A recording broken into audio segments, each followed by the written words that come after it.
Midwest side, those groups, missing narrative-driven podcast, you'll never turn right. Archaeon fall, we game so far, dice rolling, roll, in the storms, never stolen, no to the Dogs of Warcry. Dogs of Warcry is a new podcast from the Mortal Realms, focusing on Warcry, a fast-paced, cinematic skirmish game by Games Workshop. Join us for discussions on gameplay, rules, lore, painting, terrain building, campaigns, and events. In Episode 1, we discuss how our first impressions matched our expectations and our Warcry plans for the future. Welcome to the Warband. My name is Eric, or Stone Monk Gamer, and answering the call with me this week is Aaron from the Mortal Realms Story Phase. How you doing, man? Pretty good. How are you? Good. And Josh and Pavend, who are both seasoned narrative gamers from our local scene here in Madison, Wisconsin. How are you guys doing? Doing great. Feeling good. Awesome. Well, thanks for joining me, guys. If you've been listening to the Mortal Realms, obviously you're familiar with Aaron. Pavend and Josh are just great gamers that, Pavend, we don't get enough games in, I'm afraid. We've got to fix that here with Warcry. But thought we'd get some new voices, some new perspectives as we're launching this new thing. So let's start off with some hobby, because it feels like Warcry has sparked a ton of hobby for a lot of people. So, Aaron. That's me. What Warcry projects are you working on? Let me tell you about it. So I think I'm going to start, and by I think, I mean because I've already done it, I'm going to start with Iron Jaws. I hear they're really strong, and man, do I love chasing the meta. So I'm going to be working on my Germs cell. I don't know. That name is a work in progress. I'm going to work on it. But basically, it's a mixture of my brutes that I actually already do have painted up, so it makes my life a little easier, and some Ardboys, which will actually just be my Underworlds Dangle Bros, basically. We'll mix and match that combination. So I do need to paint the Ardboys. I did undercoat them today, actually, and so that's where I'll start. I am sort of assembling my gits too, but that'll be, I'm sure, years and years from now before I ever get to working on those. Additionally, I do have all three of the terrain sets because I have, quite frankly, a problem buying stuff. So I'm still trying to decide what I want to assemble first. Eric, you have all these tables that you're putting together. Honestly, I don't know that I ever need to. So they'll probably go on the shelf, and I will admire them daily. And personally, I can't decide what I'm more pumped for, that sweet narrative or that sweet organized play swag. Pavend, what's your first warband going to be, and what else are you working on for Warcry? My first warband is going to be my Gloomspite Gits, who I've been trying to finish painting. I got the Loon Curse box, and I just finished up the last group of Bounders. They're tentatively named the Gloomy Gang or the Squig Squad. I'm going to really bring them for the first game and see what. Those names are way better than my names. Yeah, I think alliteration is the height of my cleverness. It's key. What I want to paint next is I really want to paint some terrain. I really want to paint a Loon Shrine because that kind of goes in with the whole theme. It's not very playable for Warcry, so I'm thinking about adding some scaffolding or something around there so you can get up on that thing. But yeah, that's my hobby. I know a pretty good video about creating scaffolding with sprue. You could check out. Very cool. I've got lots and lots of extra sprue if you need it, Pavend. Yeah. Cool. Josh, what are you working on? What's your first warband going to be? Yeah, so I play the Cauldron Overlords in AOS, so obviously that's not an option right now. So I do love Lovecraft and other sort of madness, reality-shattering themes. So I had to go with the Cypher Lords, and I think I'm going to call that warband. It's going to be the Envoys of Madness. I've got to figure out some color schemes, but I'm going to use some color shift paints, I think, to kind of go with the Tzeentchian sort of unreal sort of feel for the warband. In the meantime, I'm also getting the Warcry box set put together and get the warbands and the terrain. I'm going to get it assembled so we can start playing some games here at the house and other places.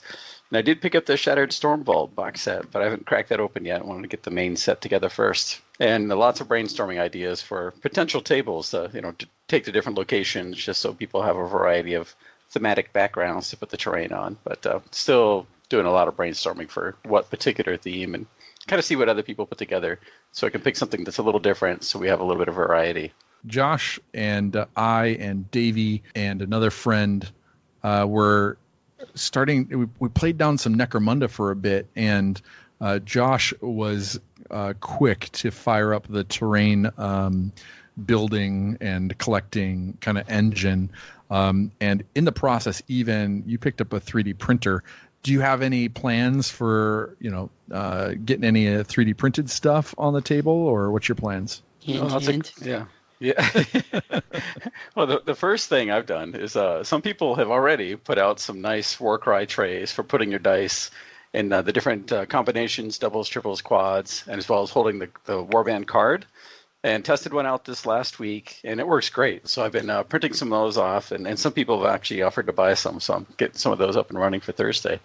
But yeah, there's tons of nice potential terrain out there, which is modular, or even just could be like objectives, or add some particular themes for buildings, or other sorts of things. So there's lots and lots of options. So definitely. Nice. Very cool. Josh, can I commission one of those trays? Oh yeah, definitely. Yeah, those are cool trains. It's cool. Again, just seeing what the community at large is kind of putting their creative efforts towards Warcry in a lot of different ways. So that's been fun to see. My main hobby has been, sharing and liking and oogling everybody else's stuff. My first Warband is going to be the Untamed Beasts. I know they're in the starter set, and maybe everybody's got them, but they were, I don't know, when they're the warband that kind of just epitomizes the Conan the Barbarian, or the just kind of that muscle-bound chaos brute. So I'm excited about that. Putting them on the table. I am going to name them the Dogs of Warcry, or the Dogs of War, something like that. Just because we've been working on this behind the scenes for a little bit. So because of that, I'm going to take out the Rock Tusk Prowlers, because those are big cats. And I'm going to try and model in some of the Fleshhounds, the Chaos Fleshhounds. It was between that and some of the Fenrisian wolves, and I kind of wanted something a little more chaosy and bony and stuff, and I feel like those have more potential. So I'm going to go that route. Mm-hmm. Eric, I really appreciate your commitment to the brand. Yeah, definitely. Well, how else am I going to get the local people finally listening to our podcasts? It's funny. We don't get out enough. Yeah. You could just invite him to be in the podcast. Hey, problem solved. Is it, Paven? I just wanted you listening to us more, so I invited you on. Let's see. I'm starting up. So I was asked by a local Games Workshop Warhammer store manager, Vint, to run the league, first Warcry narrative campaign. And that starts Thursday, the 22nd. And so I've been preparing some for that, trying to get that ready and figure out what I'm going to do for that. So that kind of jumped at me while trying to put, stuff for this podcast together. I've been putting out a ton. I put out 6 videos on our YouTube channel for Warcry, and some has been terrain painting, terrain building, some different stuff like that. And it's been a lot of fun, and I feel like I got over a couple of technical hurdles to actually put out stuff that was semi-decent. So if you like semi-decent stuff, go check out the You can't say that YouTube about your own channel. videos. I can't say they're semi-decent? I can say it about your videos. Okay. They are semi Aaron. just decent. Thank you, Aaron, very much. Because I'm an objective third party. And I do have I have to put this out here. This is a sponsored part of the show, only because about a month ago, I put out an idea for a Warcry table that was a shanty town. And I've recounted this story in a video, but kind of this idea of a shanty town outside of one of the major Sigmar cities, and you're jumping around on all of the different rooftops and ladders and walkways and stuff, and was contacted by War Cradle Studios, and they do terrain and other things, and they're just launching their kind of new fantasy world called Gloomsburg. And so they sent me 5 kits to start working and building that project. So I've been doing a little bit of that little by little. Obviously, I've got a few other things that have been happening, but I was super psyched to get that kind of support from a terrain builder or terrain seller in the community. They're trying to create cool fantasy terrain that's MDF. So far, the stuff that the sprues, I guess you'd call them, have been super easy to pop out, and the MDF is fun to work with. It's a different than plastic, but it's got its own strengths. And so I'm looking forward to kind of showing more about that project. This thing's going to take up like half the board. So it's hopefully it's going to be a fun kind of interactive piece and not just something you avoid. So what are you going to put on the other half of the board then? My charisma. You'll put it in the middle. 2 boards for that. Well, then we'll have some scatter terrain, some other cool stuff. So, but one step at a time. But if you're interested in this Shantytown Warcry table, definitely be checking out. I'm going to be putting up some photos soon. All right. So that's a little bit of everybody, good job, by the way, on all the work you guys are doing, putting the hobby out there. We do it for you, big guy. And we're going to go ahead and take a quick break, and then we're going to come back and jump into some conversations about what is Warcry, the setting, the warbands, and expectations. We'll talk to you in a minute. So you like podcasts about miniature games, huh? If you want to dive deep into the Age of Sigmar lore through Black Library novels and army battle tomes, check out the Mortal Realms podcast hosted by Aaron, Davey, Paul, and myself. And if you're into the miniatures and deck building game Underworlds, spend an activation on What the Hex, where Davey, Phil, and other guests talk casually about improving your fun and gameplay. Alright, enough of this not Warcry stuff. Cool. All right, welcome back. We're going to get started talking about what was Warcry to us when we heard about it, and what is it to us now that we've got more information. Because there was a lot of speculation out of the gate. There was a lot of kind of not sure if it was going to be that we wanted to get into or not, individually, as a group, etc. But we've had some time to sink in. We've maybe had 2 or 3 games, that sort of thing. So I guess we'll start off with we knew it was going to be a skirmish game, which meant it was going to be a small model count, kind of war bands, and we knew that it was going to be chaos. That the primary focus was going to be on these chaos war bands in a chaos setting. I guess first and foremost, were you I'll shoot to Josh. What did you feel about a skirmish game, first of all, and then second, about it being in a chaos setting? Did that appeal to you or turn you off or anything like that? Well, a mixture of things. So I've played Necrobunda, Kill Team, Mordheim, and even Age of Sigmar skirmish, and so I had a lot of hope, that it would be a really a newer, better skirmish game than the current AOS skirmish system was. But I figured it probably wouldn't be like Mordheim, which was extremely detailed, and I enjoyed it quite a bit and played quite a bit of that when it was available. So I was kind of hoping it would be somewhere in the middle, and I think it kind of has. It's come out. It's better than I had hoped, so that was nice, and I think it plays really quickly, and I think it has enough detail that it adds enough flavor that it provides that narrative hook, so to speak, for me.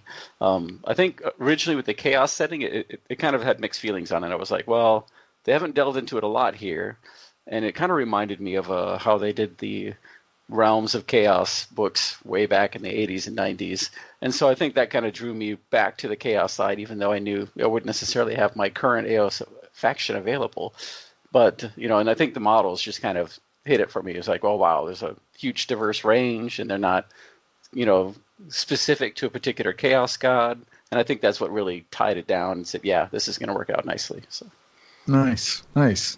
Paven, what was that like for you in terms of kind of the anticipation and then what came in the box or what was available on release day? I was super pumped. I really like small model count games. It makes them less I feel like I can participate more quickly because I really like playing with fully painted stuff, and it takes me a really long time to paint. I also like the chaos, when it was announced as being chaos focused, and I was also really on board with that because I love things that really have a narrow narrative themes, and just being able to focus on this one place in the Mortal Realms and just talking about the chaos fighting chaos I thought was really cool. That they expanded it to include other factions that would be there and mucking stuff up is also great, and it allows more people to participate. But I do like that the thrust of the narrative is in this specific area. Mm-hmm. Did you have any chaos or have a proclivity to chaos prior to this? No.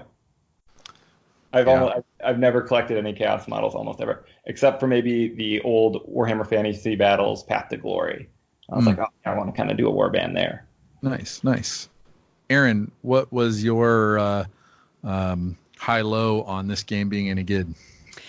It comes down to echoing, I think, what I've heard the others have said so far. First things first, folks may know that I don't get to play as many games as I would like, regardless of the size or scope. But I think one component of that, or one reason of that, is just the time investment, both in preparation and then also getting out and playing the game.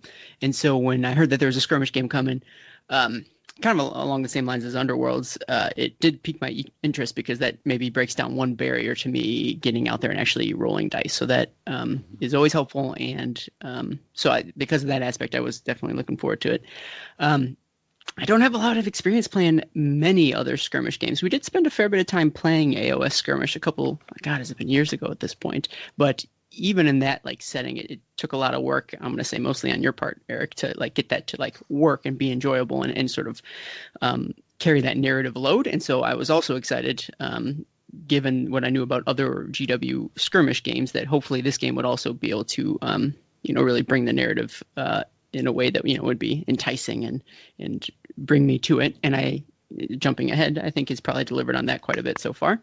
And then when it comes to the Chaos realms, I'm not typically a Chaos player, but one thing I do like about it is that it does give us an opportunity to spend some time in a setting that, at least in the background or in the lore, we don't spend all too much time on. Now, granted, we've talked about a couple novels, and there's a few other stories coming up that we're going to talk about that do flesh out the 8 points. But the fact that we can spend so much time in this place and learn so much about it, and what we've learned already has already been so very fascinating to me. I can overlook the fact that I don't necessarily really want to play Chaos, but I'm still very excited to learn more about them, even though I won't be pushing those Chaos dudes across the table. I shouldn't say that. Maybe I will. Who's to say?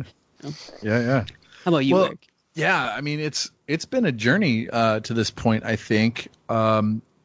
Before AOS Skirmish came out as a booklet, talked about this before. Shout out to Bottle, Deviant Tactics, Sam Pearson, who now works for Games Workshop. But before he did, he put out a skirmish version of AOS, and it was just, what if you treated a unit like a model and did a few things to tweak it. And it was fun to play. It was easy to get into, and part of the appeal, but it didn't have a lot of bones to it in terms of campaigns, etc.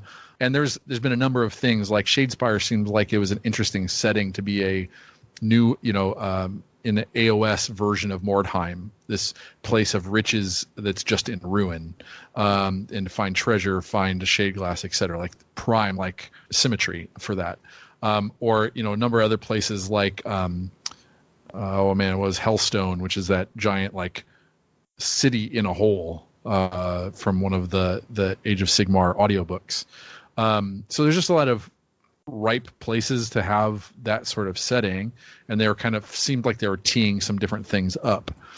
When Skirmish came out in the White Dwarf as a 2-page part, and you're like, oh, this is just an update for 2.0. There's not a lot more here. What are they going to do with that? Are they going to do anything with that? Are we done with Skirmish?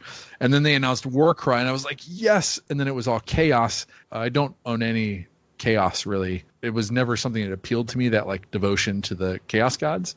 These war bands have not devoted themselves to a Chaos god yet, but there's still this sense of resistance, or that potential that they shake off the yokes and they side with Archaeon, which is, I do kind of like this, the Dark Oath, the undivided side of Chaos, where they're not going to be beholden to one Chaos god or any of the Chaos gods, and they kind of, I guess, flip the big one to any of them. Mm-hmm. So that kind of appeals to me, in that you can play one of these Chaos warbands as going definitely towards Chaos, or potentially just fighting against them, but being kind of drawn into that whole world. They're probably still not good people. But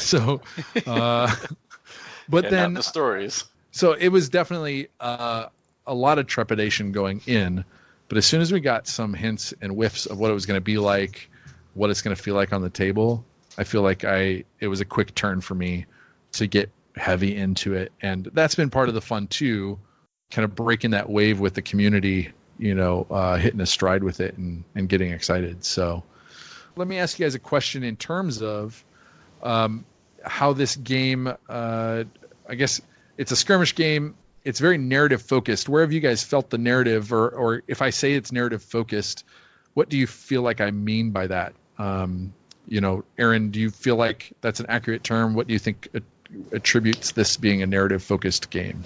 Well, I don't know if you know, but I am on a narrative podcast sometimes, so I feel like I'm well equipped to answer this question. I do think it's narrative focused. I think first thing is that when you drop the scale to a smaller level, it inherently makes it that much easier to be a narrative focused game.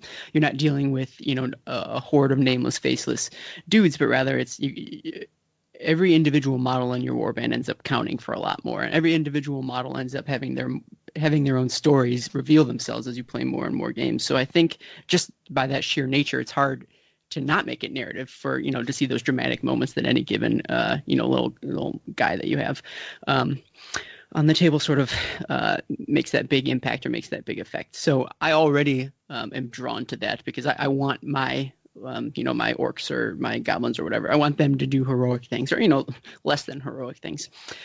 Furthermore, I think a lot of the extra what would you say, the crunch around the games themselves, which is to say the campaign component, just the flat out like the naming tables and the background tables, all that stuff, even if you don't use it, like contributes to like narrative construction in that it gets you thinking about it, even if you're not rolling that whatever it is. I don't know, is it a D6 or a D10 or something on those background tables? It's still, even you don't use them, you still think, well, what would the background for my guy actually be? So I think it draws your mind to those sorts of decisions. Furthermore, I think these tables with all these terrain that you're going to be using ends up being an additional character to the games that you're playing, as opposed to sort of a random sporadic scattering of bits and pieces that may or may not like jive together on a much larger AOS table. When you're on that smaller scale and each of these terrain pieces interact with each other and contribute to each other, it lends itself to creating those narrative stories as well. So that's just a handful of thoughts. I felt like, especially that small board size, immediately felt like I could create a scene or a setting better than I could in Age of Sigmar or other games. And that made me really want to kind of even start telling stories about where we were playing, right? Yeah. I feel like that's more attainable on the table than just in a paragraph or text or something like that. Exactly. One of my favorite things about wargaming is the opportunity for these bits of plastic that I have to take me to a place. Like I want to be transported, guys. Which is also why I read the books and focus on the lore. But a table can be just as effective as that at that. And I think these Warcry tables do a good job at it. Yeah. I'm gonna move to this idea of the battlefield. Josh, obviously you're starting to think about tables and stuff. What kinds of stuff are you kind of imagining will work for Warcry?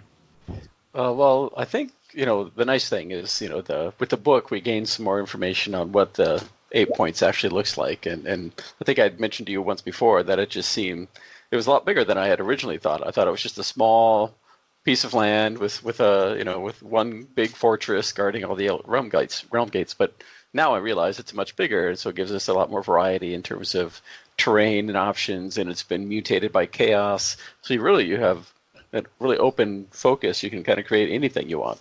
So that's kind of changed the way I looked at it. I had some ideas at first, and then I read through the book, and I'm like, oh, okay, now I've got possibilities to create something really interesting. So that's kind of why I went back to the brainstorming phase to kind of figure out, okay, well, what can I do that's different than what other people have got and adds kind of this chaos flavor to the board. So I've been kind of looking at that. Yeah, there's definitely that opportunity to really dive into the first setting we get. We'll talk about kind of the setting, but really into that chaos side of corrupted side of your terrain. Paven, are you a terrain builder? No, but I want to be. I want to be one of the cool terrain guys. It's something that I think I really want to. It's faster, and I think it would be very rewarding to create this world. I mean, one of the things I like really about my hobby is like participating and building like the world I want to maybe not inhabit, but like experience. And I think terrain is a great way of doing that. And I think Warcry is a great way to tell a story with terrain, like because you can get it so dense and it's not as big of a. You don't have to have like big lanes for armies to march through. You can have it be like real dense and have multiple levels and really kind of really give a sense of place for your game. And that's like very exciting to me. And I'm really looking forward to your Shantytown. I forgot what it's called. Yeah, that's perfect. I really like the 3-dimensionality of it, and I really want to play some games on it. Yeah, no, that's cool. And I mean, there's so many things. Like even on the kind of first board I created, which I just had the Azurite Ruin stuff. You know, I'd already started kind of collecting it because I started thinking it was cool, and Warcry kind of accelerated that. But I mean, I've even wanted to like. So in my head, it's in this particular build. You know, this is a civilization that was destroyed, and then people have been like squatting here, or they've like retreated here and lost battles, or they retreated here and won battles. And so there's like remnants of maybe campsites or like rations that have been left over, or, you know, maybe even like some remnants of the commerce that happened here. Now that was, you know, ages ago, maybe. But I want to create the lived-in aspect of these boards that I'm playing in, and it feels like I've got the room to do it. Or how I put it, I'm so zoomed in that I can pay attention to those details, right? I could do that on an Age of Sigmar board, but it would be hard to care about because you got armies marching over it and stomping through it. So. It just feels like I'm zoomed in and I care a little bit more about each square inch of this terrain. So yeah, and like the urban areas of Age of Sigmar are so cool, and like especially from the art, but we rarely get to like fight a battle in Hammerhall, right? Because it's you know, you're not gonna fit. But like this is a great opportunity to like be in an urban place where people live and like interact and like, you know, there's lava waterfalls or whatever. Yeah. And, well, it's funny too. Before Warcry came out, the General's Handbook 2019 came out, and it had a piece called "Cities of Death," and it's like about ransacking a city and retreating into and kind of holding like a city place. And like you can start buildings on fire, you can knock over barricades, you have maybe civilians who live there throwing bricks out their windows. There's a lot of environmental interactions that I think could be an interesting layer on Warcry, but I'm getting ahead of myself because that might be down the road in our expectations for this. One of the aspects about Warcry that might be a little bit different too than I guess I'm not going to be presumptuous. Is it different? Is it not from what we're used to? Is Warband construction. I will kick this one off to Pavend. As we've gotten these kind of contained warbands, you know, each of these boxes has a set number of models of each kind of fighter type. Have you guys, with Warcry, spent much time list building or kind of constructing your warbands, or has it been more kind of just taking what you have and making do with it? I've spent a little bit of time like with the cards and filling out lists. I more like want to use the models that I think are cool and then see if they all fit in a warband together. I really like that it's simple and you can whip it up quick. And if I haven't been thinking about it, I can still like bring my stuff to a store and, you know, play a game in 5 minutes. How about you, Josh? I know you were on vacation for a bit over release. So instead of being able to build and crunch through the rules, were you doing any list building or thinking about your warbands? Definitely, yeah. I still took some time to, you know, check out the web and see what people were doing, paint schemes and terrain, and what kind of lists they were putting together. And then I got a list together last week and tried it out and was really happy with, you know, kind of the main out of the box content with some of the longer range weapons for the Cypher Lords. And I did pick up a second box because I think, you know, some of that longer range is going to be nice, and I've got points to play with. So I'm going to work on maybe trying to get a conversion or two to add a few more of those models to the Warband. But yeah, no, I think it's a little different than some other games where you have some choices in equipment between a few models, but you're not overwhelmed with a plethora of details. So that I think that aspect is nice. How about you, Aaron? I know that Ardboys aren't your cup of tea. Did you wrestle with just putting a ton of brutes on the table versus adding in those Ardboys? What kind of list building you've been through? I did toy around with the idea of just focusing on the brutes, but you don't get too many models in the Warband if you're going to go that direction. So I guess was fortunate that I still had my Underworlds orcs available so that I could sort of mix and match. So I was happy to have those. Just as a thought in terms of the Warband construction as a whole, do you remember when AOS was like a 4-page rule book and like you had your war scrolls that you'd get online and like that was the gist of like all you needed to know? Mm-hmm. Like in this day and age, I mean, how many books do you need to like tote around to like basically have a complete listing of your rules? And I don't bring that up as a negative because honestly, I love all those books. If you look at my shelf, I have every single one. But it's gotten awfully complicated to like put, an AOS army together. And I love now that we're at a pretty sweet spot, I think, with Warcry, and that it sort of harkens back to those early simplistic days of AOS where it's so much easier to put a warband together. It's not utterly straightforward. It's not, one-dimensional. You still have some options, but I think it goes together much quicker. And because of that, I'm more inclined to put a list together because I don't need to be pulling from a wide range of stuff. And that's not to say we won't eventually. And in fact, heck, if it happens down the line, I don't know that I'd be too upset if the expansions came hot and heavy. But right now, it's a good way. It's a good way to sort of dip your toe in the water and have a pretty simple way to put a small warband together. So I like that. Yeah. And, just to add to what Aaron said, I think one of the aspects that's nice is that you have this, 20 individual list to pull from with 15 on the table. So you have that flexibility and there's no penalty for removing a model, adding a model. And I think that kind of gets back to what Aaron was saying, is the flexibility and the ease of making a list. Even if it didn't work the first time, it's easy to fix. Yeah. Absolutely. Yeah. One of the interesting things about the league or doing campaigns is that you can fill your roster with whatever models you want. And like you said, you can swap them in and out. But you can bring each game, you can decide which group of them that you put on the table. So I do think there's going to be a strong list building element where you're like, okay, what do I want to put on the table to kind of go up against, Josh's Cypher Lords? Like, what do I want to kind of, move around in what I'm doing and put on the table? And there's a fun narrative balance in that. I'm like, well, but this guy got a cool artifact, so he has to go on the table, right? And so that's, I think there's a cool aspect of just like some freedom to put stuff on the table that's cool.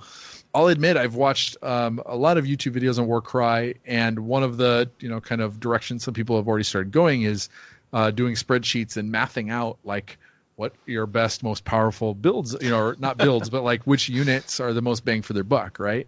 Mm-hmm. And to some point, as soon as that happens, I'm like, oh, you've ruined this model for me or whatever. It was beautiful. Well, there's some aspect where I'm like, okay, I know that, okay, I glean from this that more Rock Tusk Prowlers is probably okay.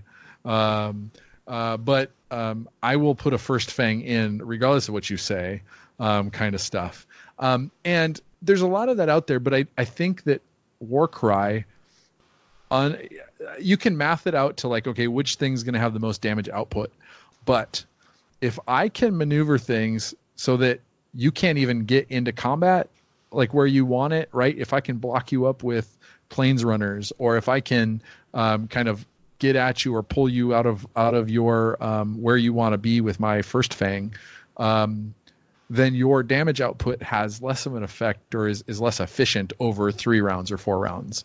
So I think there's if you can learn to use the tools that you have in different ways and apply them in different places. And there's going to be a learning curve for that. But I think that's part of the excitement in this case, is that I think everything is possible at the moment of what's going to be good in what kind of circumstances.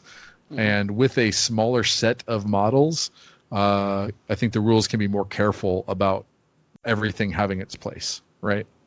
Yeah, well, that, and I think having the 4 different cards for setup, your dagger and your shield and your hammer and the mission objectives, I think all of that really forces you to be somewhat balanced overall because you never know what you're going to get. Well, let's talk about that really quick because that's something very new and interesting. And well, we've seen an evolution with open play cards, and I think there's open play cards in 40K and there's open play cards in Age of Sigmar, and they were kind of like this side thing or optional thing that you could do, but they've really kind of flourished it in Warcry with 4 decks of 32 cards each or 36 cards each. Mm-hmm. And what have you guys, what have you thought about that as a mechanic to help you just get games started? First of all, harkening back to my Magic days, man, do I love collecting cards. I think it does. I think it does help, and it jumps you in right away. Furthermore, maybe I'm wrong. Maybe they've tricked me. But when it comes to just setting up the game, it just makes me feel like it's like a more legitimate, official game that we're playing when we're basing it off of pre-selected stuff from these cards. I guess you get the same effect when you're dealing with battle plans in AOS, but it's both the randomness, but also knowing that this is a set standard type of rules. Really ticks a box for me. It doesn't feel so off the cuff, but at the same time you're still jumping into the game so much quicker than you would maybe a normal larger scale game. So I'm a huge fan of the cards, and I hope to one day when I'm old and gray just say that I've played all the different variations, all the different combinations. So I should probably get started soon. What are you guys doing after this? I like your goals. I like your moxie. The cut of your jib, something like that. Sure, you gotta shoot for the moon. One of the things I wanted to address in that question too is I think one of the more kind of difficult conversations that some people have had is putting together their terrain from the starter set, and that not if you just put it together any old way or exactly as the directions show, and there are some icons in the directions that show things as optional or show things as you can choose to do this or not. But if you put it away exactly as it is in the booklet, you're not going to be able to get every combination exactly as it shows on the card. And if you're looking for that, there's some good resources out there. And I'm looking at, I'm just now getting to building out all my terrain with a lot of that into consideration and trying to figure out with League, what do I want to kind of break it out so it's easy to use in a lot of places or multiple tables. But I would say of the cards, the one that I least care is accurate is the terrain layout, because I'm more interested in just putting together cool terrain sets and putting stuff on the table and saying, hey, this is where we're playing right now. And I feel I need the least direction for, and I want to give as much freedom to listeners to just put stuff on the table in a cool arrangement that you think is cool. Do it before you know what's going to flip on the card, so it doesn't feel like you're taking advantage, but just set up a cool scene. And if you've got, you've got somebody who doesn't climb well and you're playing Cypher Lords and they can jump over stuff, then maybe you do some back and forth and setting up stuff. You pick a piece, they pick a piece, etc. But I just feel like I want to take some pressure off having the terrain perfect for Warcry, because I don't think it's going to be that necessary in the long term. That being said, Paven, what's your favorite of the decks? Which has been the most helpful for kind of getting you into the game or getting a game started? I love all the decks. Well, that's a non-committal answer. Yeah, but true. They can't hear you. You don't have to worry about offending them. No, really. Who do you love most? No, I love the decks. I like the terrain. I like that it just does it all for you, and you don't have to think about it. I know I have some anxiety with terrain whenever I set up an AOS game. Am I doing it right? Am I doing it favorable to my opponent? Am I doing it favorable to myself? There's this whole thing that, this stress I feel. And it's nice to have that, I'm just doing what the card is telling me to do. Yeah. So I agree with everything you say, Eric. And I think even the rules say, set up the terrain however you want or draw the card. Yeah. Well, that's a good point. I mean, to create a game that has easy entry and makes people feel welcomed into it, that can be a really great crutch. I mean, helpful aid. Yeah, hold on. I'm sitting right here. I can hear everything you're saying. Josh, did you have a favorite card, or are you going to cop out of my question? Well, no, I'm going to agree with Pavin on that one. Dang it. I do enjoy all of them. I like the fact that eventually, we can put the terrain however we want.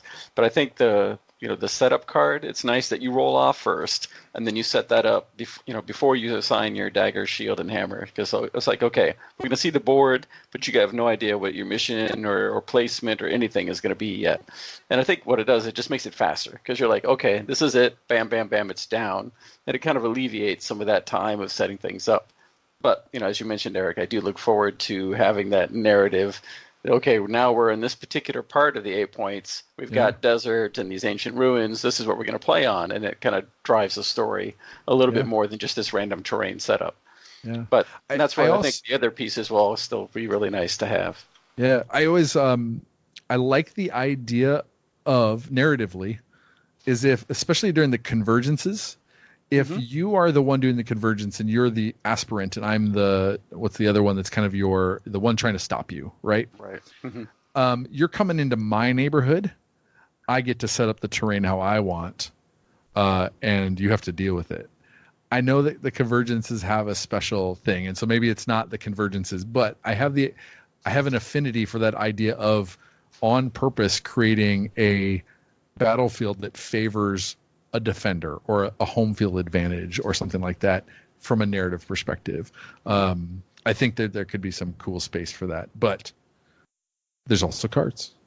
So that's cool. Like but without the cards, like I feel like all the cards are a fantastic thing to add. My favorite one is probably the deployment.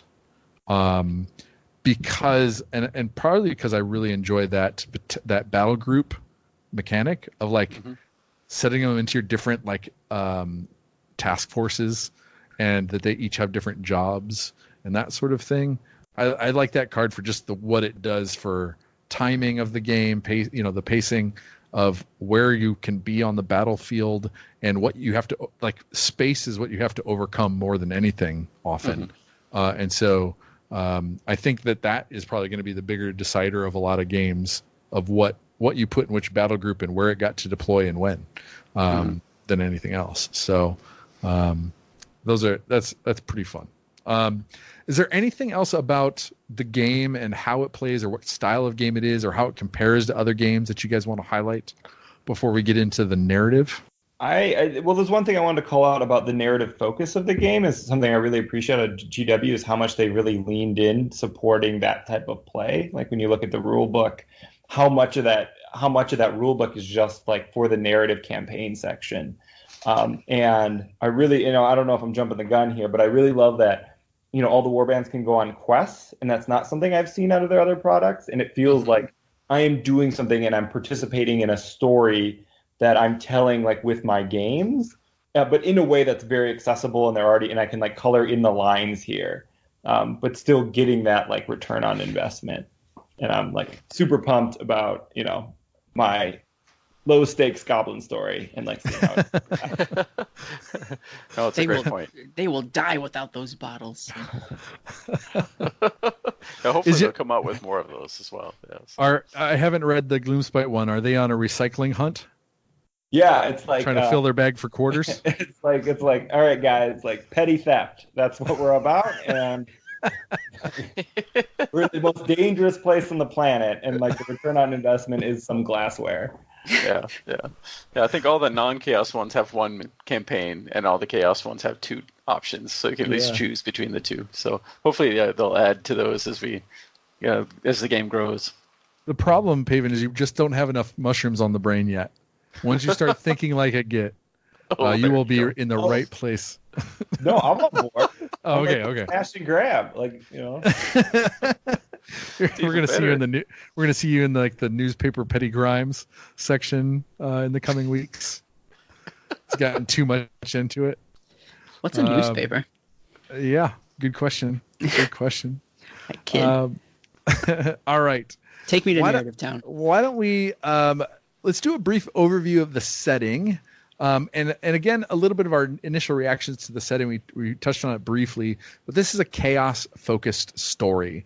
And one of the big players, obviously, of chaos, besides the chaos gods themselves and who fits squarely into the middle of this story, is the big bad Grand Marshal of the Apocalypse, Archaeon, who is one of the major characters carried over from the old world, and who has been individually chosen by each of the chaos gods to be a champion, but he denied them.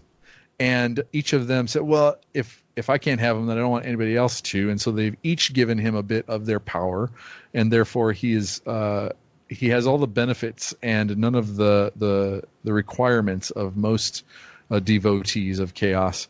And he is a bigger threat in the Age of Sigmar setting than any one of the chaos gods is, or their thrall, right?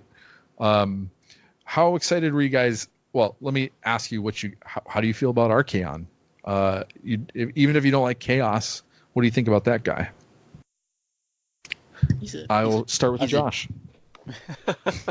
I'll actually diverge a little bit. I think the appealing thing about having Archaeon and it being in the 8 points is the scope is much broader. You're dealing with, like you said, a non-committed chaos force, so there's a lot of flexibility in what you can have. But I think narratively, the biggest draw for me is that, there's some discussion in Age of Sigmar about, okay, so what did all the people do when Sigmar withdrew? How did they survive? What did they get out? How do they survive chaos, or how do they fall, succumb to chaos? And I think these warbands kind of touch on that. They talk about worshiping these aspects or these elemental forces, and that happen to be tied into chaos. And some of them may know that, and some of them don't. And I think that narratively is a lot more interesting to me in terms of what's driving these warbands. And this is why they're going to Archaeon, because they see him as an aspect of that elemental force that they're worshiping or chasing, and not necessarily trying to worship one of the chaos gods in particular. So I think that's a nice tie-in to having him non-committed. I think it drives that story for the warbands and why this diverse range of warbands are traveling and how they got that way. So they're answering. So in the Paven, you mentioned Path to Glory as kind of old supplement, and they revitalized it again in Age of Sigmar. And there was even a book called Path to Glory, which is about or a story called Path to Glory about some chaos warlords trying to aspire to become Varangard, or part of Archaeon's kind of big horde of the best. That was Call of Archaeon, I think. Call of Archaeon, sorry. Mm-hmm. I mean, in terms of Archaeon, do you feel the Call of Archaeon? Does that appeal to you as that kind of non-committal chaos?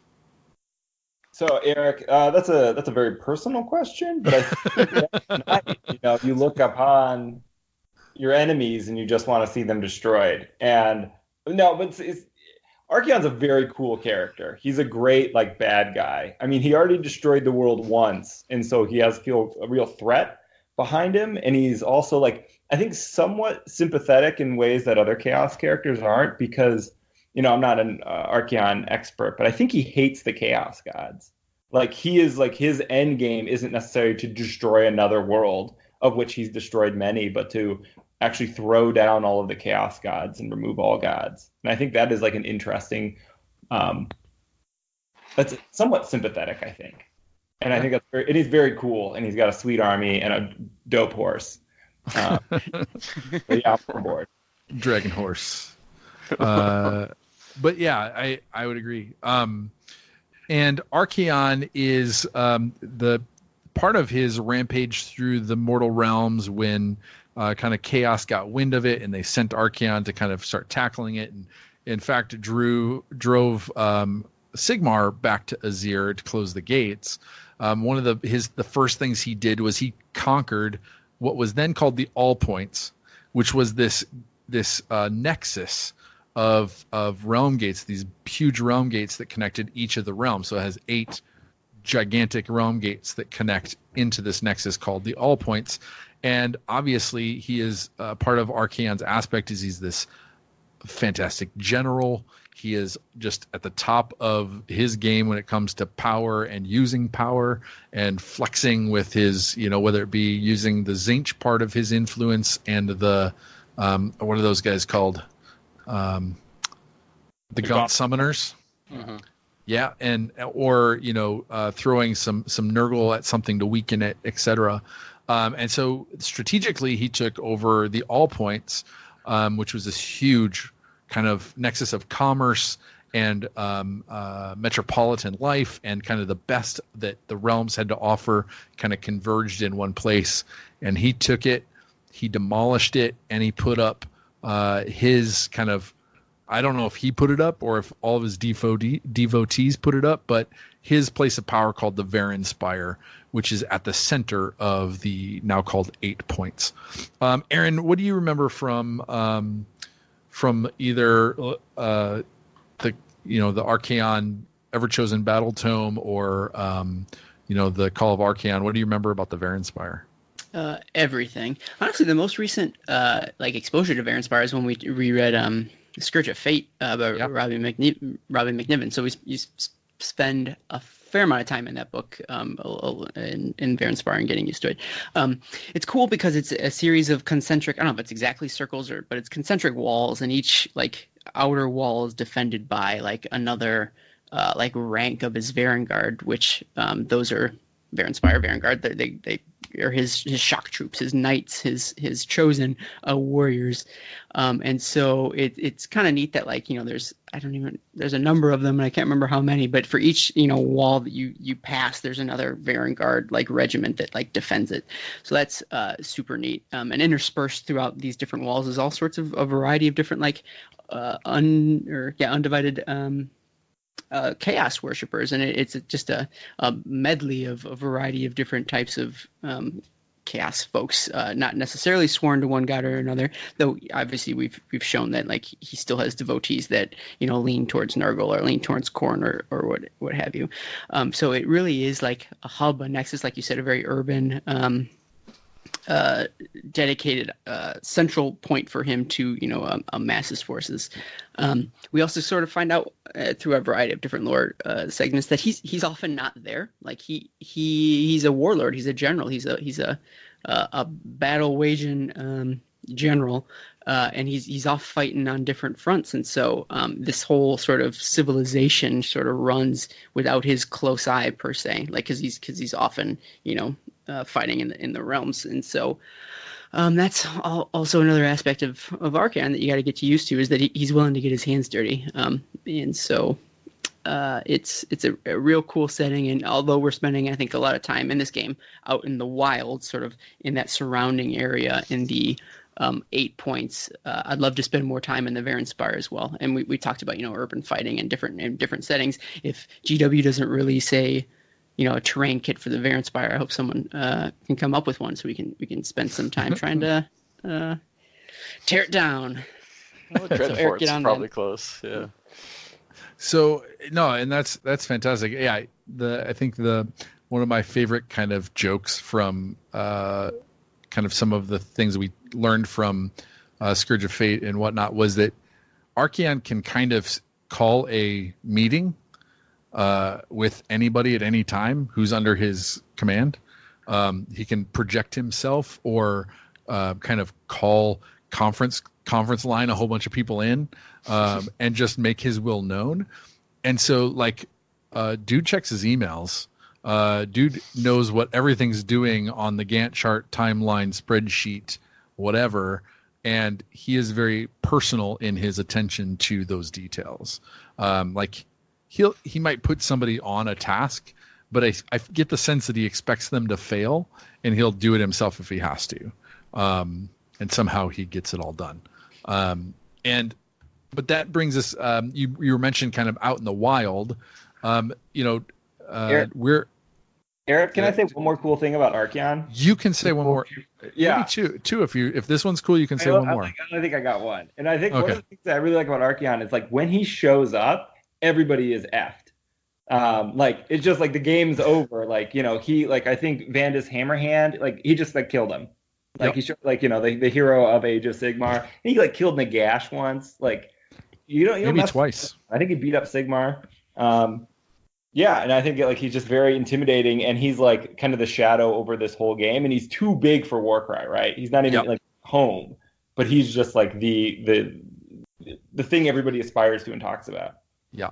To that point, if we're talking about Archaeon, and he's too big for this game, like he's almost too big for the AOS setting, in that like we don't spend a lot of camera time on him. Like he doesn't necessarily appear all that much because to have a good bad guy, he has a certain air of mystery or a certain air of, you know, being separated at sort of an arm's length. And so one of the beauties of this Warcry setting and the Varanspire setting and the Scourge of Fate setting is that like we learn about him through his followers. Like we learn about him like based off the sort of person who would follow him is how you sort of inform yourself as to who Archaeon is, so that like he is both, you know, mythical, but at the same time you still get a good sense of like, you know, his capabilities and his scope because of the people that are, you know, following in his trail.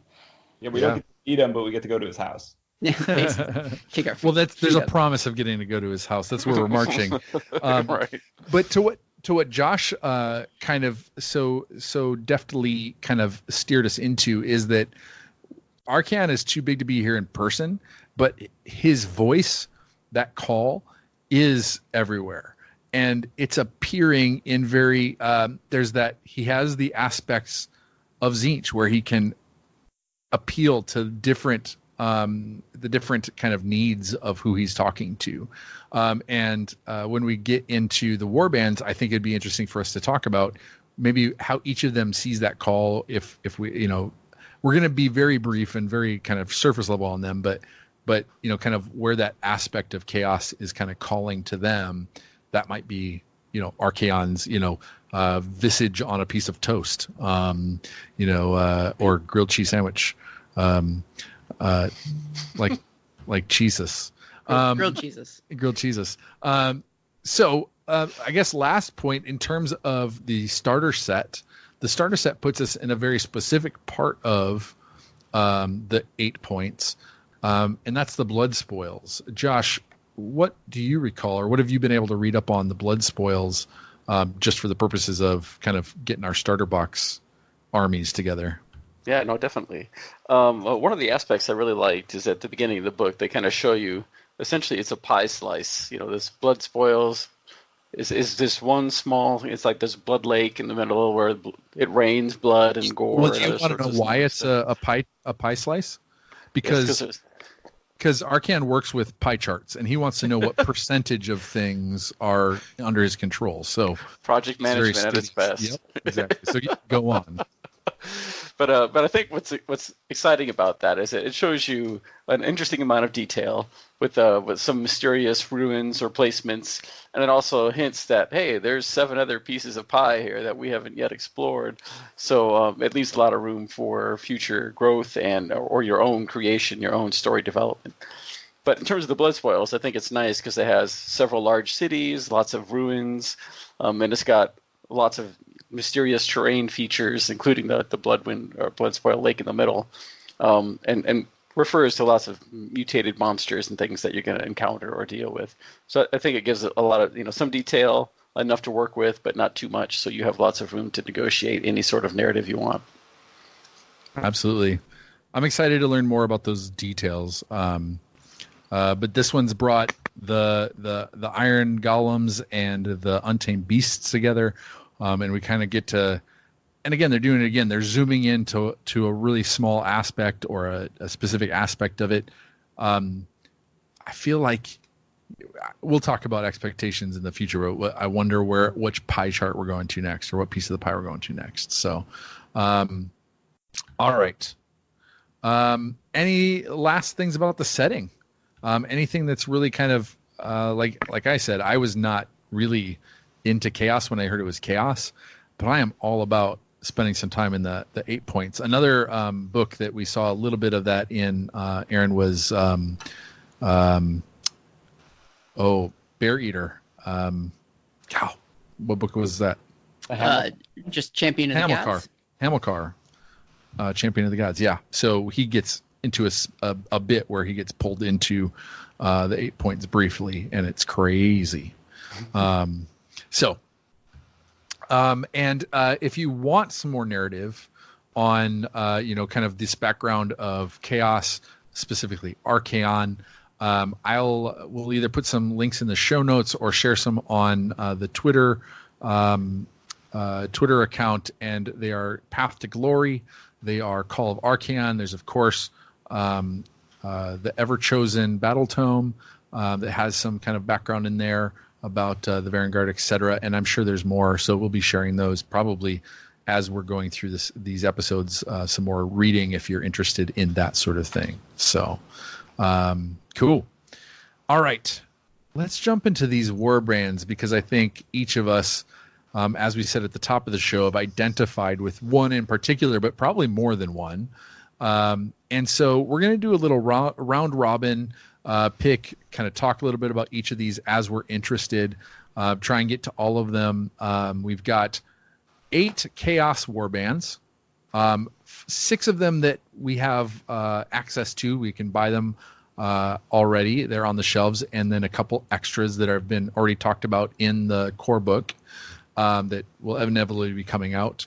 And then we've got 9 non-chaos factions. So I will gonna go ahead and start with Aaron. What's you'd mentioned Iron Jaws. Do you want to talk about them a bit, their character and how they fit into how they get into the 8 points, or how they fit into this game? Yeah, sure. I'll pause right there and I'll say, do you want to do the chaos ones first and then the non-chaos ones, or we're going to mix them all up together? That's a good question. Why don't we start with the chaos ones and then go to non-chaos? Okay. So let me rephrase that. So Aaron, let's start with the chaos warbands. It's a pretty smart idea, right? Which one of those? Genius. Which one of those do you want to get started with, and we'll round robin through the chaos ones. But go ahead. Which ones appeal to you? All right, here's the deal. I think we should probably just rip the Band-Aid off and deal with probably the grossest one out of all of them. Like, let's just get over this hump, and then we can enjoy the company of the rest of these warbands. Because you'll be the undoing of us. Yeah, it's hard not to lead with the Unmade. So the Unmade is a warband from Shyish, the realm of death. And man, where to even start? I know where to start. It's the fact that these folks ritually flay their faces off.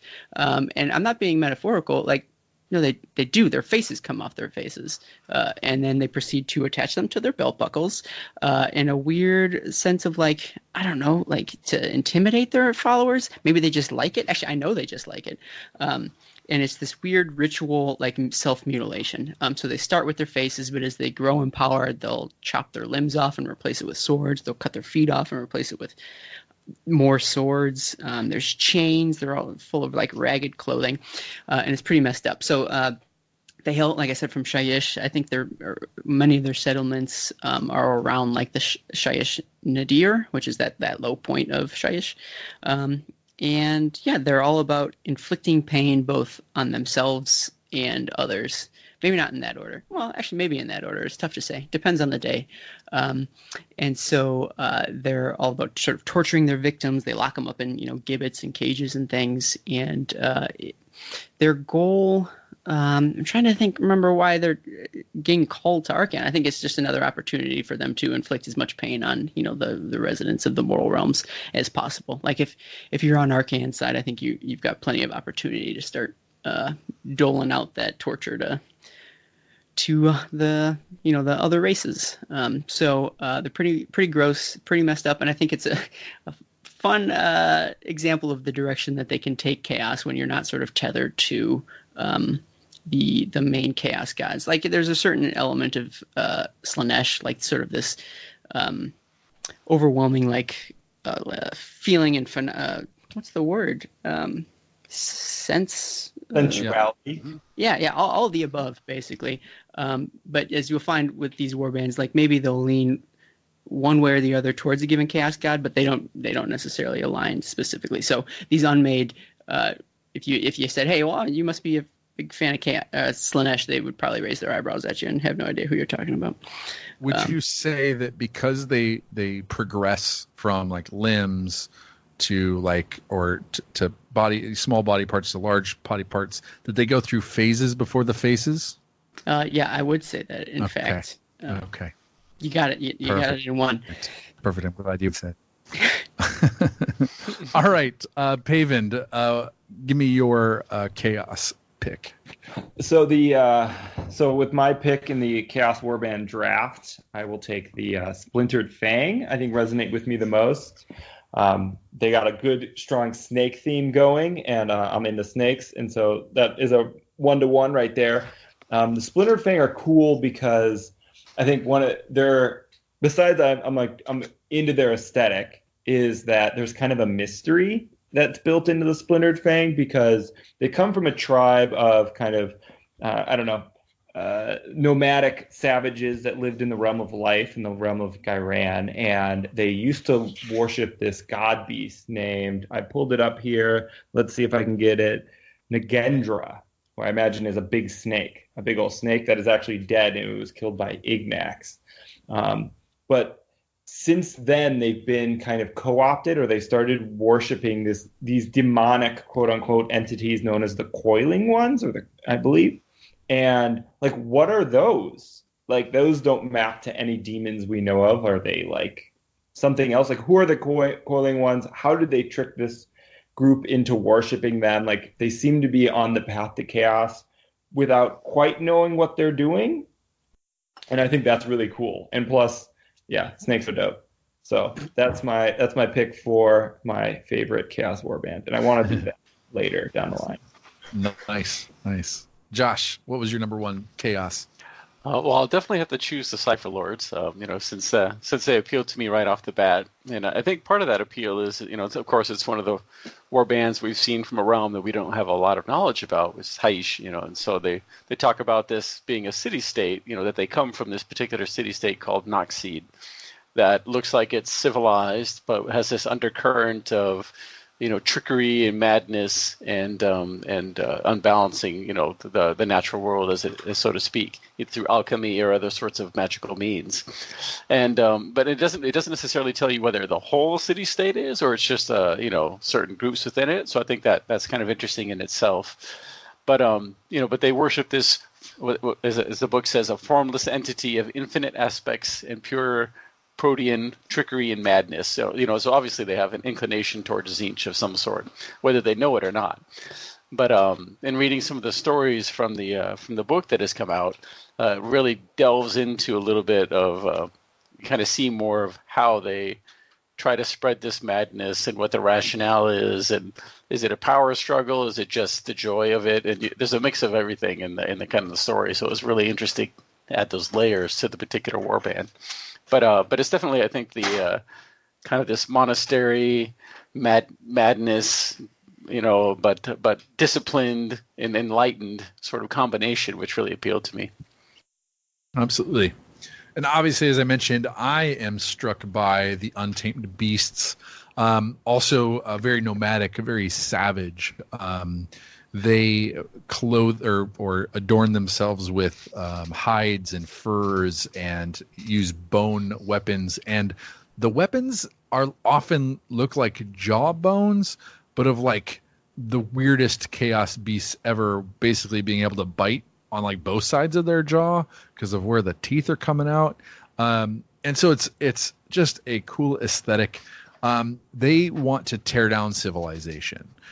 So if you were to proxy a different army for these, like these would be your beastmen from Age of Sigmar, in that they just despise that kind of order or the building up of towers. I think these guys want to hunt, kill, eat, survive, war, repeat. They take whatever they can from the land and they use it to kill the other people on the land. So there's that primal aspect, which I feel is a very simple way for me to get into chaos, where I don't get this personally. Like let's not make that mistake. Well, but it's an easy archetype to kind of start with and get my head around. And, just the desire to go forward and smash feels very chaos to me. So that's where I'll go there. Aaron, number 2, chaos. What was the next one that appealed to you? My second it doesn't mean that it's any less impressive, but I think I'd like to talk about the Iron Golems instead. So these dudes come from the realm of metal, the realm of Chaman. And their deal is they love metal in all its forms. And by all its forms, I mean 2 forms specifically, weapons and armor specifically. They are basically the blacksmiths of, the Undivided Chaos group. And their goal is to provide, have a monopoly on the arms and armor for Archaeon's forces. And so they really pride themselves on their craftsmanship, sort of the materials that they can make, and they have come to the 8 points, to offer their services to Archaeon. So their catchphrases, we make war or something like that, which, I mean, when you're talking about weapons and armor, that adds up. That makes sense. So they're that's one cool aspect of them. It's a very unique perspective. Their goals aren't necessarily to go out and, crush their enemies specifically, like directly, but rather to provide the resources for other forces to do so. So that's pretty unique. They're not necessarily trying to get their hands dirty. Additionally, another unique aspect is that they're one of the few, not the only, but one of the few warbands to not exclusively have like human folks in their employ. Their warband does feature an ogre, and also a little chaos dwarf as well. I don't mean to call him little. That's diminutive. So yeah, I know tisk, but that's cool because it shows a little bit of variety. But when you think of armorers and blacksmiths, you do think of dwarves. And when you think of slow plotting forces, which these guys end up being because they're from the realm of metal, they're big, they're strong, they're burly, they carry heavy hammers. I think an ogre fits right in with that as well. So they're sort of singular focused in their obsession with blacksmithing, but there's still a variety in the folks that you can deploy in your warband. So I think they're very unique in that regard, and they're very, very cool. Nice. All right, who is next? Paven, number 2. For my second warband, I want to talk about the Spire Tyrants. This is one we don't know a lot about. Their minis haven't been released. They just kind of have like one page in the rule book, but they got some cool background. So they actually start in the Varen Spire, right? They live in the they're like all gladiators or gladiator slaves, and they like kind of fight for glory and fight for survival and fight for Archaeon. But they become so like individuals in this warband have become so successful they have to like go out into the wastes and like achieve their glory out there to like rise up in the ranks and join the Varen Spire. I also think seeing some of their art, they have more of the classic chaos aesthetic of the big northern like horned helmets and the furs, and like I'm hoping, well, maybe not the furs, but I'm hoping to see some of that like old, like kind of a new take on the old Chaos Warriors with that warband. Definitely. Yeah, not a lot known, but you wonder what they're going to do with how they're going to reveal them. All right, Josh, what's your number 2? For number 2, I just decided to choose the Corvus Cabal because they're from, the polar opposite of Haish. They're from Olgu, the realm of shadow. And it's interesting in the story I read, it talks a little bit about them, and but they worship this being which they call the Great Gatherer, which is a greedy god. Apparently, they want it's a patron of cutthroats and thieves, and it wants gifts left, which you associate with crows and ravens and grabbing gaudy things and then putting them in places. So it kind of fits in with that theme very well. And they believe Archaeon is an avatar of this particular creature. But in one of the stories I read, it talks a little bit about the Cypher Lords and the Corvus Cabal have similar roles. They're both act as spies and assassins, and so they're both kind of vying for that position in Archaeon's service. And so there's some ongoing rivalry, which is kind of fun since they're polar opposite realms as well. So I think it's a kind of a fun tie-in there. Yeah, definitely. I'm going to talk about the Signs of Flame, and I forgot to mention that the Untamed Beasts have a pretty strong tradition of animal handling and having kind of beasts as part of their kind of warband, which is unique.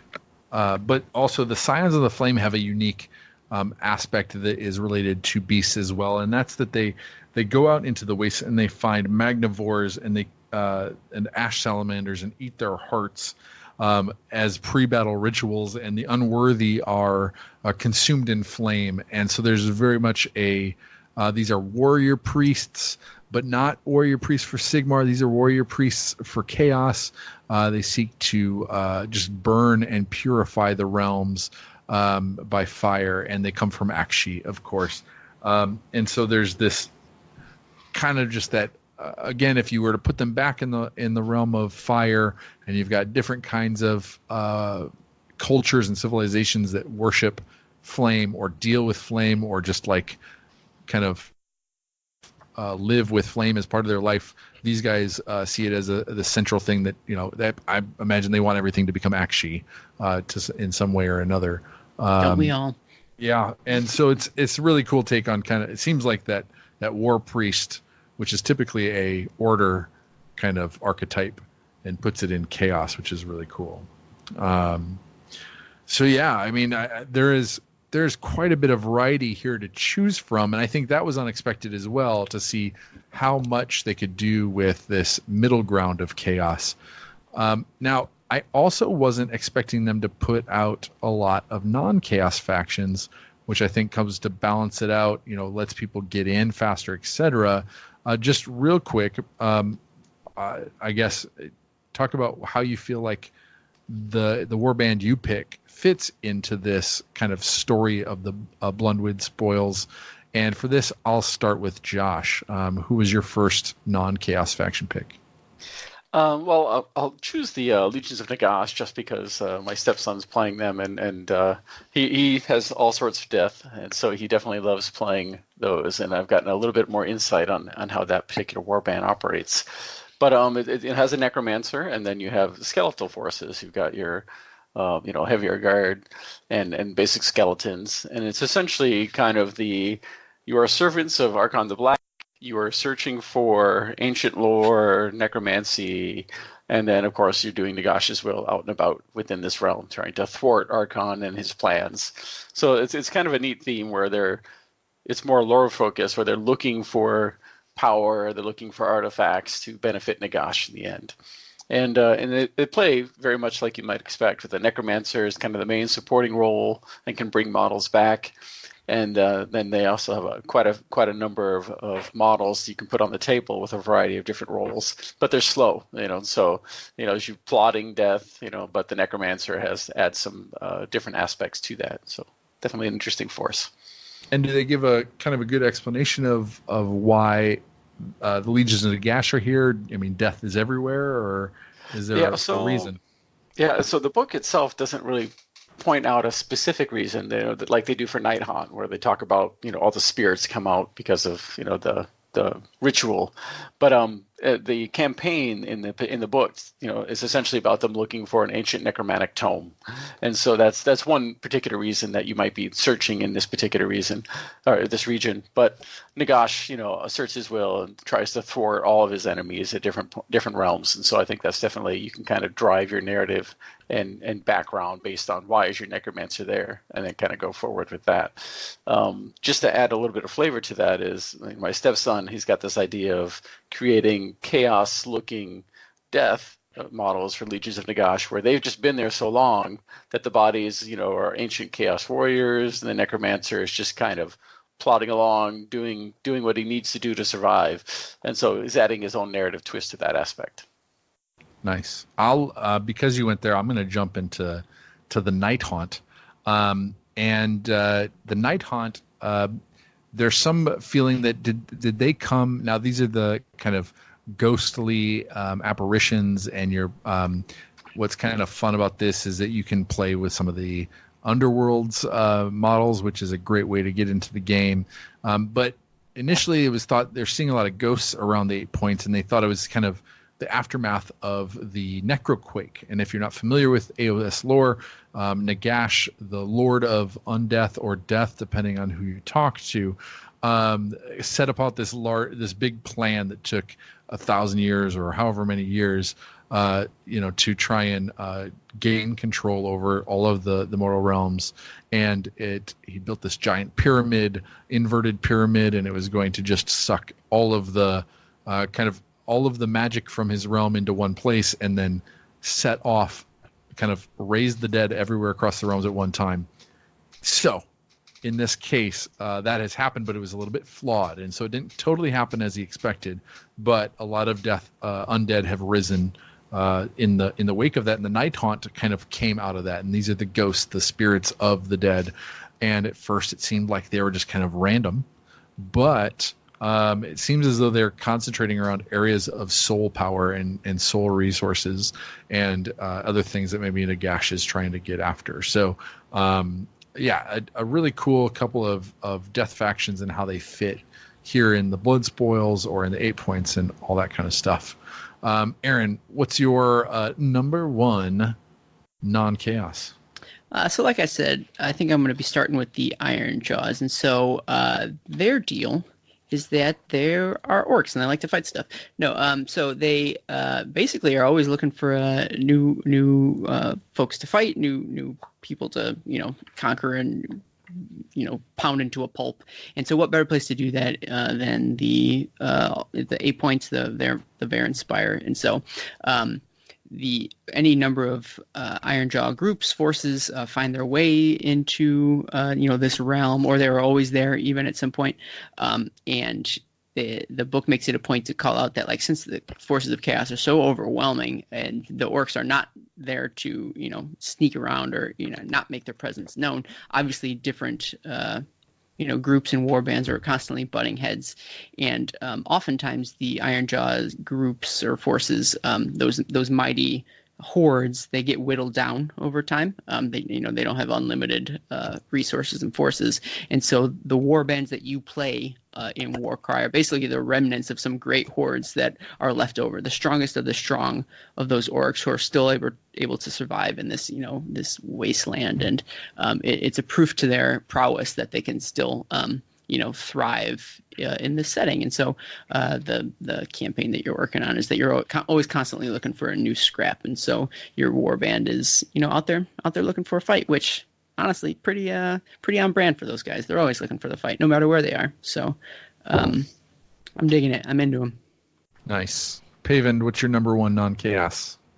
My number one non-chaos is the Gloomspite Gits, who I am playing in our campaign. I really like them. Like the narratives and the themes of the Varen Spire and the 8 points is very dark and very sinister. You have arms dealers, you have psychopaths and just very brutal folks. And the Gloomspite kind of have a little bit more of a comedic feel to them. They're just Grots are there because Grots are everywhere and you can't get them out, and they're just up to their old tricks over in the 8 points. And so their quest is they are trying to steal glassware. Everybody else is trying to achieve the kind of bring honor to their clan, or achieve the gaze of Archaeon and join his elite guard, and we're just trying to raid a convenience store. And I think that's fun. I think there's room for those stories as well. I'm super excited. The models are great in the Warband. You have a huge selection of all the new stuff. And I'm super pumped to tell that story, and then maybe other stories in the future. Nice. All right, back around. Josh, do you have a second non-chaos that you're interested in? Yeah, so I'll touch on the Flesh Eater Courts, and I think they're an interesting faction because obviously they have these delusions of grandeur where they don't necessarily know that they are these flesh-eating ghouls. And the particular campaign they have in the book leads right into that, where they think they're these campaigning knights seeking a chalice. It's totally goes to the Holy Grail, and you think King Arthur. And so it's interesting that they have this twist where they're traveling the realms, looking for glory or trying to retrieve some religious artifact or relic for Nagash or whoever, and they just ended up here in the 8 points, or this is where it was. And I think that's kind of lends itself to some fun storytelling depending on how you decide to take that. Nice. Nice. All right, I'm going to choose the Daughters of Cain. And part of it's pretty simple with these followers of Marathi, and they're here for vengeance. A particular thief and deceiver, Malakendra, has stolen some artifacts and fled to the 8 points, and she has sent a number of warbands here to slay her and retrieve those. And they're not afraid of Archaeon or, the kind of the brutality of the spoils or of chaos, because I don't know if anybody can out-brutal the Daughters of Cain, even those unmade, but maybe they give them a run for their money. So it's very much in line with them. They're a kind of a new faction that people collect, and it's cool that they're going to have some of these new models, the Canary and the Medusae, kind of the snake ladies and stuff in here. So that's going to be really cool. Back to you, Aaron. Sticking with my green skin theme, let's talk about the Bone Splitters. So still very orky. I don't want to diminish that at all, but they're not necessarily as focused on the fight per se. It's more like either they're directed at the sort of the direction of their prophet, or is it the Warag prophet, to parts unknown, and sometimes they find themselves being sent into the 8 points. Their mission, as described in the campaign here, is it turns out some human forces, presumably chaos forces, come in and steal one of their treasured totems. I think it's the jaw of Mork or Gork or Morka, and they go running off. And so the Bone Splitter's goal is to chase them down and get their totem back, and so that leads them into the 8 points in the blow and spoil. And so it's less that they're drawn there sort of their own accord, but they're sort of lured there, or they have their own mission. So I think that's a little neat and different than sort of a stark contrast to the Iron Jaws, who are there looking to fight, whereas the Bone Splitters maybe would prefer to be elsewhere, but they roll up out of necessity. So if you've got those two orc factions, it's important to maybe draw that distinction. So they're pretty cool. It'd be interesting to see how they play on the table as well. Definitely. Pavend, number 2. Number 2, I want to talk about the Ideneth Thiefkin, and I want to kind of go off something Eric said, where he talked about the Daughters of Cain being able to be as brutal as with the best of them, and I think that's a theme that runs through all of the non-chaos factions, because the 8 points is supposed to be a pretty terrible place, and all of the non-chaos warbands that are joining are all full of of real tough guys and jerks. So the Ideneth kind of fall in that camp. They're order, they're on the side of Sigmar, but they are very morally gray. They're raiders, they're soul thieves. They can only exist through the suffering and the pillaging of life from other races. And so they're there. I think thematically they really fit in with the 8 points, them being there and them using this opportunity to raid and reave souls to maintain their race. So I think that's cool. They also, the models they have available is they have all of the Namarti, which are kind of the eyeless foot soldiers and kind of the lower caste of their society, and they have the Achilleans as well, which are the knights that ride the eels. And I think that kind of disparity between the groups in society is very interesting and compelling about the Ideneth, and being able to replicate that in the warband is cool. So you have a prince kind of leading his men at arms, or however the right analog is. And so that is kind of a hobby project I want to take on at some point. But that's it. Nice. Lastly, of the non-chaos, I'll talk about the Stormcast, and specifically the Vanguard chamber. And these came out, they're kind of Vanguard hunters. They are also kind of fur-draped and more savage. They spend time out way in the front line scouting and away from civilization for long periods of time. Their generals and stuff ride Aquilors or Sarpaladors, these really fast, Griffin style or Griffhound, large Griff horses type of beasts. And they have Griffhounds and Aetherwing Eagles, etc. And so what I really like about these guys is that the kind of explanation is they're kind of this SEAL Team 6 kind of elite special forces, and they've specifically come into the 8 points. Maybe it's to hunt down, a Chaos Lord that's escaped into this place from the realms, but more specifically in their their quest is that we've got the Storm Vaults have come open.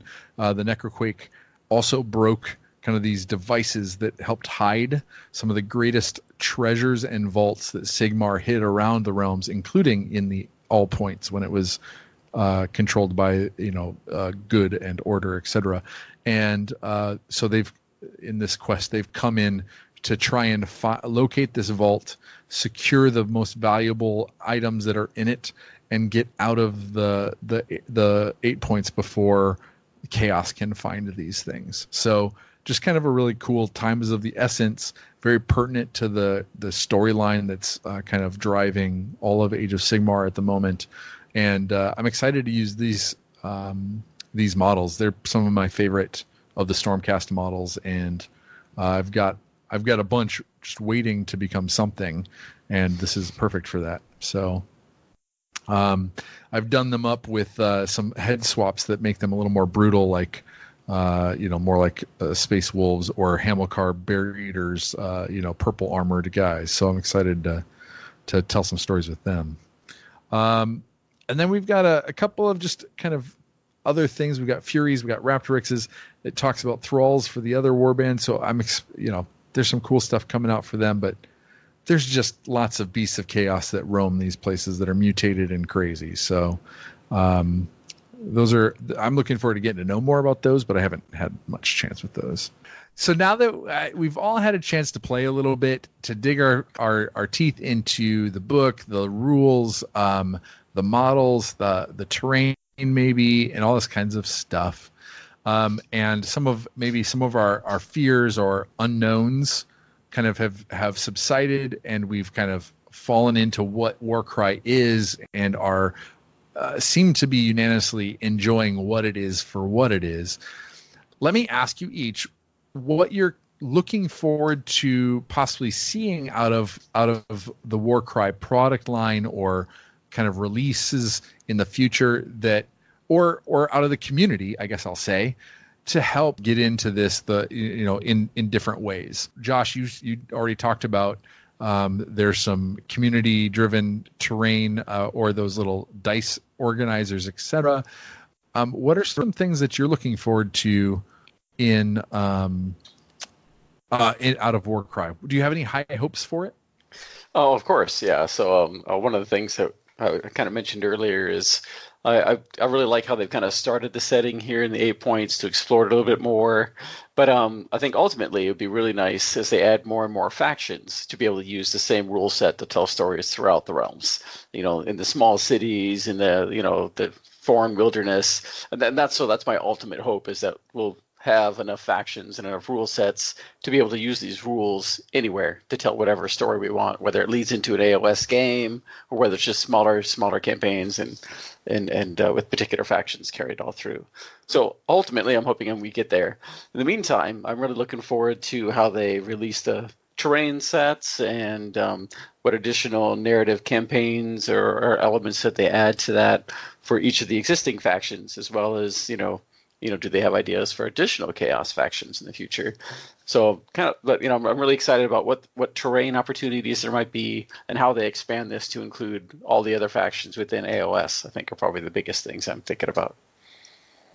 No, that's really cool. Do you think there's room to go wider and be able to encompass more collections out there to get people kind of activated into the game? Exactly. For sure. And there's some, and like you said, yeah.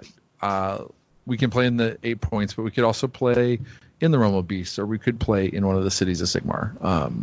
There's nothing narratively in the rules themselves that discourage that or change that. Whether you'd use these Chaos Warbands or not, you probably still could, right? They exist outside of the 8 points. Mm-hmm. Aaron, what are your hopes and dreams for Warcry? How much time do you got? All right, so let's start. First and foremost, I want them to release warbands for all the armies I have and none of the armies I don't. So let's start there. So there's a fair number of AOS armies that aren't represented, and I do feel like it's probably only a matter of time that, if not the majority, then, or if not all of them, then maybe the majority of them will get rule sets in Warcry. So I think that would go a long way to bring as many people into the game as possible, because I'm sure there's plenty of folks who said, I'd love to dip my toe in the water, but I've got these armies that I can't use, and I sure do wish I could. So I'd be interested in seeing that play out. Josh talked about the terrain sets, and I am an avid collector of just nonsense, and so these terrain sets are really scratch an itch for me. And I would love to see them continue to create either new ones or maybe reinvent those terrain collections that already exist and sort of assign rules to them and give me the cards for them and allow me to play with them currently. For instance, I feel like the Dreadhold is just asking to be made into a Warcry set. I mean, it's got all sorts of vertical aspects to it. A lot of, covers a lot of ground. I feel like it's the right size and scope for a little Warcry table. So I'd be interested to see that play out.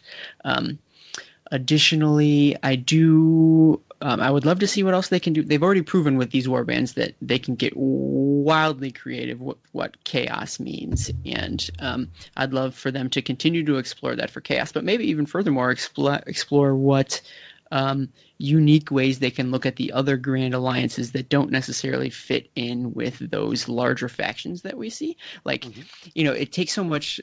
I assume it takes quite a bit of development time to create a new army or to add stuff to a given army.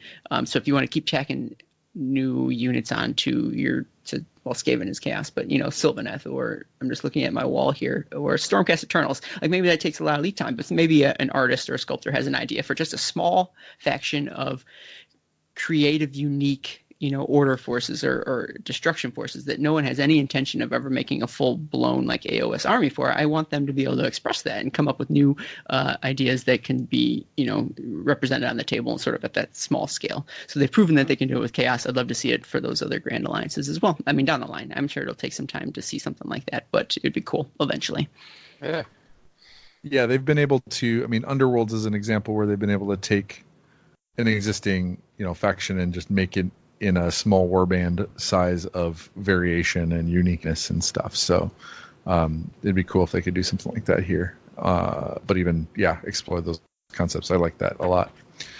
Paven, what are you excited for the future?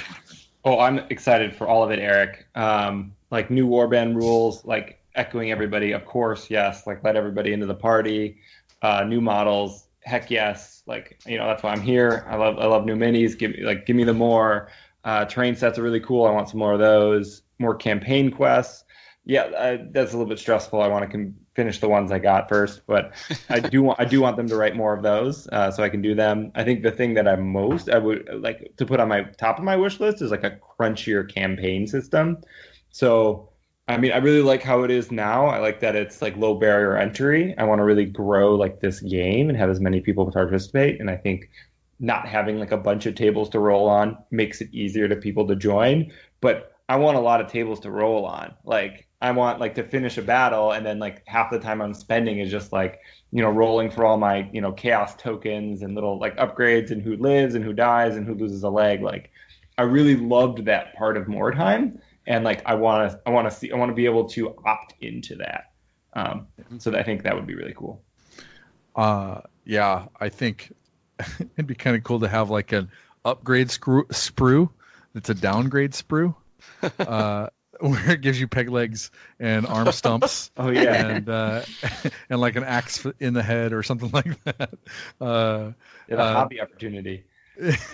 So yeah, I mean, I think you're onto something there for sure, in terms of one, having something that you can just like, okay, now I'm ready to go a little deeper, get a little crunchier, have higher stakes for your narrative, and also kind of ability to kind of rip those models apart if you're interested, to kind of do some work on them and maim them a little bit. You're going to make me sick. So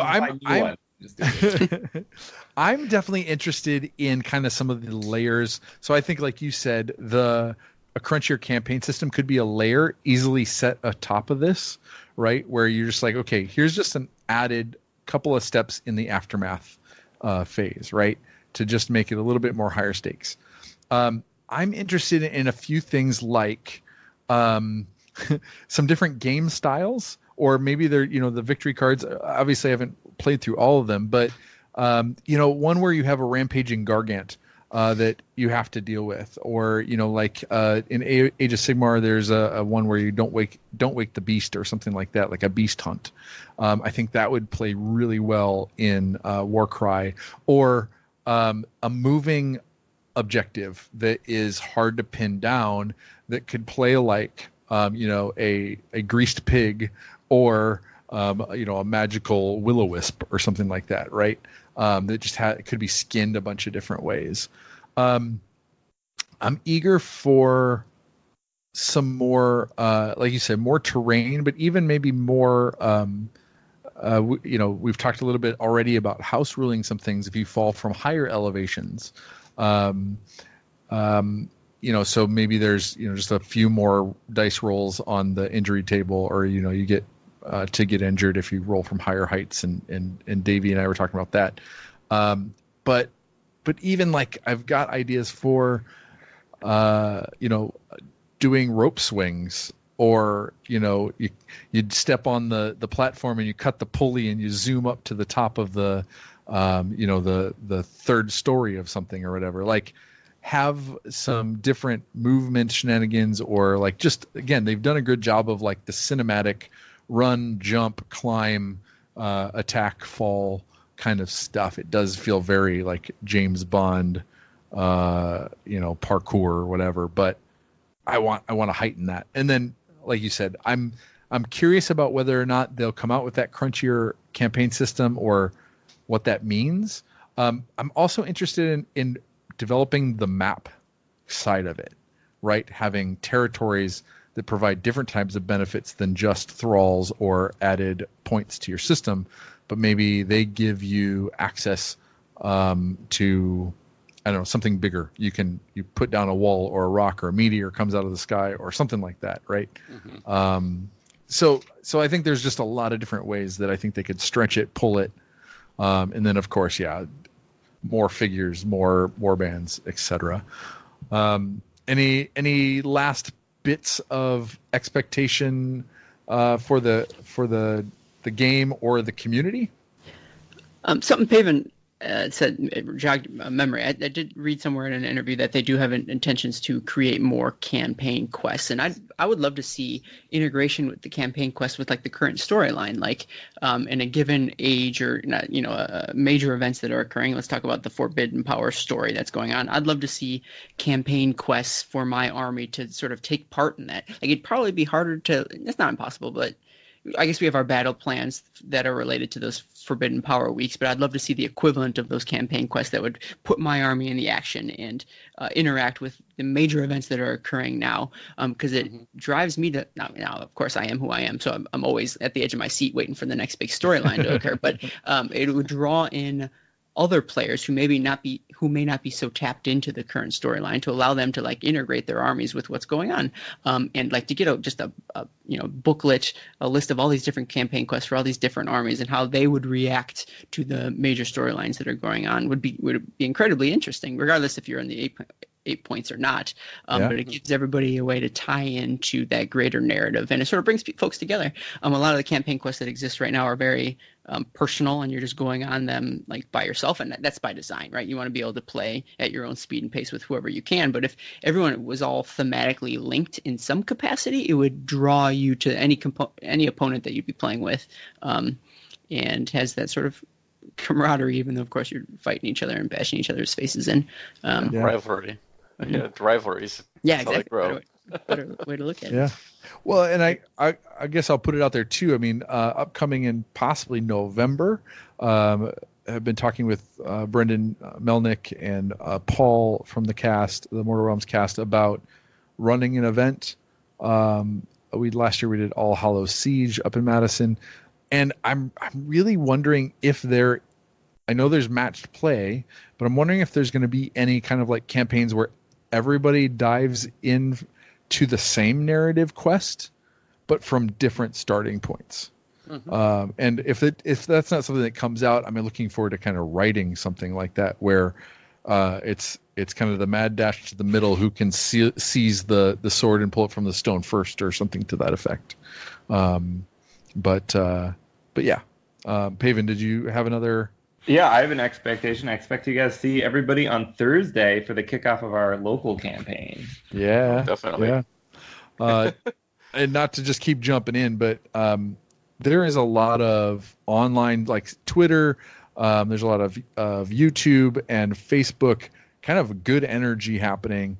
I have an expectation that we maintain kind of a really high positive level of energy with that. Now, I know it's the internet, and I know that that's not always possible, but I think, I'm committed to, and I think this cast is committed to trying to bring as much positivity in playing the hobby however you want to keep it fun, keep it light as we can. All right, last call. I was just going to mention one thing I saw today, actually, on a Warcry Facebook, just kind of in tying into how people are growing and expanding what's currently available for Warcry. But somebody was developing a zombie attack scenario where 4 warbands are out there asking for input on, what should the stats be for these zombies? They're just rolling on, and it's whoever survives. They're fighting each other. They're fighting the zombies. So I think there's a lot of creativity out there, and I expect, the Games Workshop's going to put out stuff, but there'll also be lots of people who are willing to add those layers that we might be craving. So it'll be a lot of fun. Absolutely. Well, thank you, gentlemen, again for joining me on this inaugural episode of Dogs of Warcry. Thank you again. It's time to put a muzzle on this episode. If it was a good dog, support the show with a positive review on iTunes, sharing it with friends, joining us for hobby discussions at themortalrealms.com/Discord, or leave a tip at themortalrealms.com/Patreon. More content is available at themortalrealms.com and on Twitter at Dogs of Warcry. Welcome to the Midwest side, those blues, missing narratively driven podcast, you'll have fun by Archaeon fall. We game so far, dice, roll, in the spawns, never solo, no smoke to the Dogs of Warcry.